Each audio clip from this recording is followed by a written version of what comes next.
Hi friends, welcome to மண்வாசம் channel. இன்றைக்கி பார்த்தீங்கன்னா சூப்பரான உருளைக்கிழங்கு பூரி குருமா தாங்க பார்க்க போகிறோம். நார்த் சைடில் எந்த ட்ரெயினில் போனாலும் உங்களுக்கு இது மாதிரி ஒரு உருளைக்கிழங்கு காயும் அதுக்கப்புறம் பார்த்தீங்கன்னா பூரியும் கொடுப்பாங்க. நல்லா சூப்பராக இருக்கும். சிம்பிளாக தான் இருக்கும், ஆனால் டேஸ்ட் பார்த்தீங்கன்னா நல்லா செம்மையாக இருக்கும்.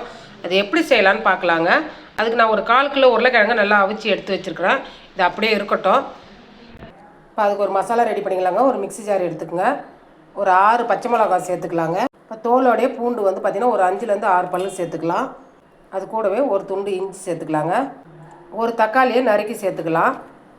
அது கூடவே பார்த்திங்கன்னா இவ்வளோ கொத்தமல்லி சேர்க்கணுங்க. இதில் கொத்தமல்லி தான் அவ்வளோ டேஸ்ட்டு கொடுக்கும். நல்லா ஒரு கட்டு அளவுக்கு எடுத்துக்கலாங்க. இதை எல்லாத்தையும் பொடியாக நறுக்கி இதில் சேர்த்துக்கலாம்.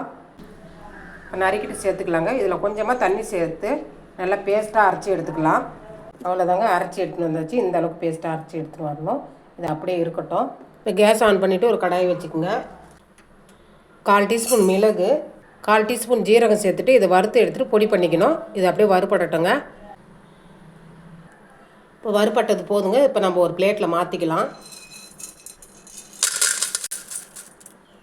இப்போ எண்ணெய் சேர்த்துக்கலாங்க. நல்லா ஒரு குழிக்கரண்டி அளவுக்கு எண்ணெய் சேர்த்துக்குங்க.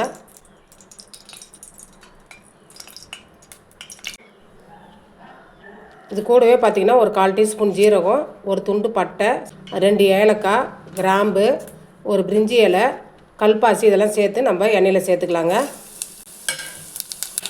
இது கூடவே இப்போ பொடியாக நறுக்குனா வெங்காயத்தை சேர்த்துக்கலாம். ஒரு வெங்காயத்தை நீல வாக்கில் கட் பண்ணி சேர்த்துக்கணுங்க. இப்போ இது வதங்கும் போதே நம்ம ஒரு டேபிள் ஸ்பூன் அளவுக்கு கடலை மாவு சேர்த்துக்கணுங்க அந்த வெங்காயத்துலேயே. அதையும் சேர்த்துட்டு அந்த எண்ணெயிலே அதனுடைய பச்சை வாசனை போகிற அளவுக்கு நம்ம வதக்கி விட்டுக்கலாம்.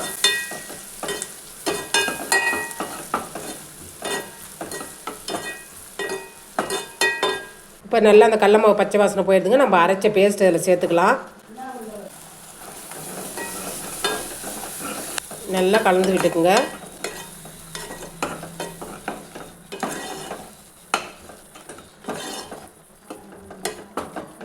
இது கூடவே மசாலா சேர்த்துக்கலாங்க.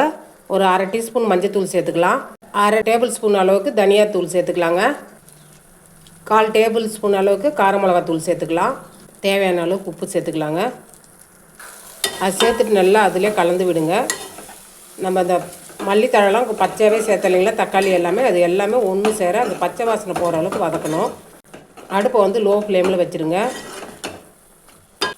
இது பார்த்திங்கன்னா வெந்தயக்கீரைங்க. அதை நல்லா நம்ம பொடி பண்ணி சேர்த்துக்கலாம். வெந்தயக்கீரை சேர்த்து நல்லா கலந்து விடுங்க. நார்த் சைடு பார்த்திங்கன்னா இந்த வெந்தயக்கீரை தாங்க ஹைலைட்டு. அந்த வாசம் எல்லாமே எல்லா பொருளுமே பார்த்திங்கன்னா வெந்தயக்கீரை தான் அதிகமாக சேர்ப்பாங்க. இந்த டைமில் பார்த்திங்கன்னா தேவையான அளவுக்கு தண்ணி சேர்த்துக்கலாங்க. ஒரு 1/2 லிட்டர் தண்ணியை நீங்கள் சேருங்க. நான் ஒரு 1/4 கிலோ உருளைக்கிழங்கு சொல்கிறேங்க. இது 4லேருந்து ஒரு 5 பேர் சாப்பிட்லாம். நல்லா கலந்து விட்டுட்டு ஒரு மூடி போட்டு நல்லா கொதிக்க விடணுங்க. நல்லா கொதிக்கட்டும். அவ்வளோதாங்க, நல்லா கொதிச்சிடுது.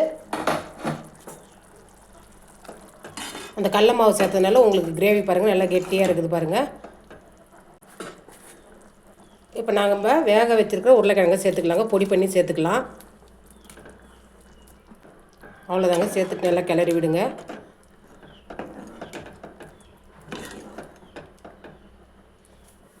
இப்போ உருளைக்கிழங்கு சேர்த்துட்டு நம்ம மிளகு ஜீரகமும் பொடி பண்ணி வச்சுருக்கோம் இல்லைங்களா, அதை மேலே தூவி விட்டுக்கலாம். அவ்வளோதாங்க.